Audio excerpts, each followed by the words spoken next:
ప్రకాశం బ్యారేజీ వద్ద చిక్కుకున్న భారీ బోట్లను తొలగించేందుకు చేపట్టిన ప్రక్రియ విజయవంతమైంది. వీటిల్లో ఒక బోటు విజయవంతంగా తొలగించారు. దాదాపు 40 టన్నుల బరువున్న భారీ బోటును ఒడ్డుకు బెకెం ఇన్ఫ్రా సంస్థ ఇంజనీర్లు ఒడ్డుకు చేర్చారు. సరికొత్త ప్రణాళికతో బెకెం ఇన్ఫ్రా ఇంజనీర్లు భారీ బోటును మంగళవారం రాత్రి ఒడ్డుకు చేర్చారు. 8 రోజులుగా గేట్ల దగ్గరే బోట్ల తొలగింపులో ప్లాన్ ఏ ఫెయిల్ అయింది.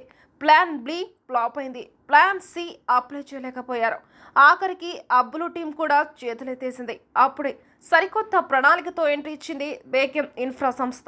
వాటర్ లోడింగ్ విధానంతో ప్రకాశం బ్యారేజీ గేట్ల దగ్గర ఇరుక్కున్న బోట్ల వెలికితీత పనుల్లో పురోగతి సాధించింది. ఒక బోటును విజయవంతంగా బయటకు తీసింది. మిగతా బోట్లను ఇవాళ వెలికి తీస్తామంటున్నారు ఇంజనీర్లు.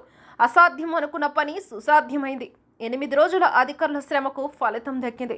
ప్రకాశం బ్యారేజీ గేట్ల దగ్గర చిక్కుకున్న బోట్లకు ఎట్టకేలకు మోక్షం లభిస్తోంది. గత 8 రోజులుగా పడవల తొలగింపు ప్రక్రియ అధికారులకు సవాల్గా మారింది. తొలుత ప్లాన్ ఏలో భాగంగా 50 టన్నుల బరువును లేపగలిగే సామర్థ్యం ఉన్న 2 బాహుబలి క్రేన్లతో ప్రయత్నించినా ఆ బోట్లు కదలలేదు. ప్లాన్ ఏ ఫెయిల్ అవడంతో ప్లాన్ బిని అమలు చేశారు. స్కూబా డ్రైవింగ్ ద్వారా నీటి లోపలికి వెళ్లి పడవలను ముక్కలు చేసి బయటకు తీయాలనుకున్నారు.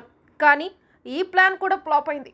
ప్లాన్ సిలో భాగంగా ఎయిర్ బెలూన్లు పెట్టి బోట్లను పైకి లేపాలని చూశారు అధికారులు. మునిగిన బోట్లు చాలా బరువు ఉండడం, వాటర్ లెవెల్ తగ్గిపోవడంతో ఈ ప్రయత్నాన్ని విరమించుకున్నారు. దీంతో పడవలను తొలగించడానికి కచ్చులూరు బోటు ప్రమాద సమయంలో పనిచేసిన అబ్బులు టీంను రంగంలోకి దింపారు. ఆ టీం బోటుకి రోప్లు వేసి పైకి లాగారు. పడవ కొంతమేర పైకి వచ్చి మళ్లీ మునిగింది. దీంతో తమ ప్రయత్నాలను విరమించుకుంది అబ్బులు టీం. తాజాగా బోట్లను వెలికి తీయడానికి సరికొత్త ప్రణాళికను అమలు చేశారు బేకెం ఇన్ఫ్రా సంస్థ ఇంజనీర్లు. వాటర్ లోడింగ్ విధానం ద్వారా అతి కష్టం మీద ఒక పడవను వెలికి తీశారు. వాటర్ లోడింగ్ విధానంలో భాగంగా 2 పడవలకు గడ్డర్లు పెట్టి జాయింట్ చేసి చిక్కుకున్న పడవల దగ్గరికి తీసుకెళ్లారు ఇంజనీర్లు. వాటిలో నీటిని నింపి లాక్ చేశారు.